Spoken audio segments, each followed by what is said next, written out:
Vous souhaitiez revenir sur une date qui a changé votre vie.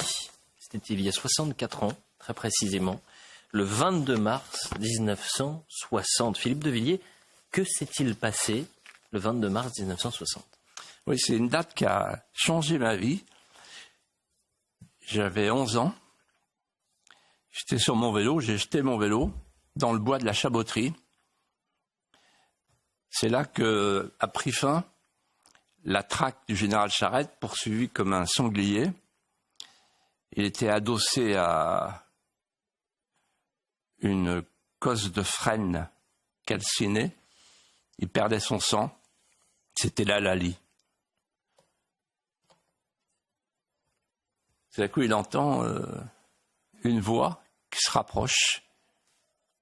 C'est vous, Charette ? Oui. Et vous, vous êtes le général de travaux ? Oui. Je ne voulais être pris que par vous. Les deux hommes se respectent, deux officiers français qui s'estiment. Vous êtes blessé ? Poursuit Travaux. Oui. Tant d'héroïsme perdu.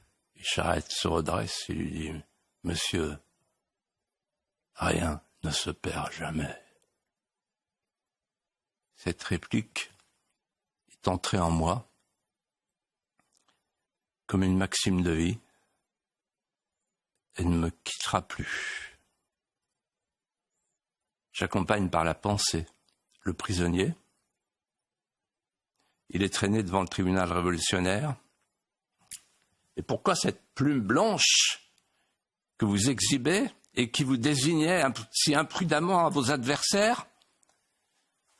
Une vieille tradition de la royale. Un officier de marine n'abdique jamais l'honneur d'être une cible. Alors c'est le poteau d'exécution. Charette veut que la dernière image de sa mort soit empreinte d'élégance, jusqu'à la manière de s'affaisser. Quand bien même, il n'y aurait qu'un seul regard, en cet instant, pour surprendre le geste. Cela suffirait.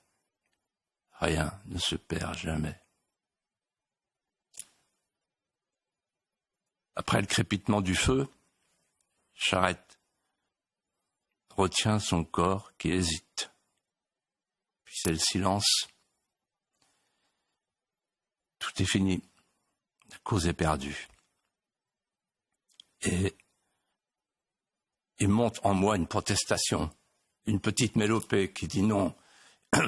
Dans l'histoire improbable des sursauts inattendus, il n'y a jamais de parole perdue, il n'y a jamais de cause perdue. Il suffit d'un regard, d'un panache, d'un seul regard, d'un seul panache pour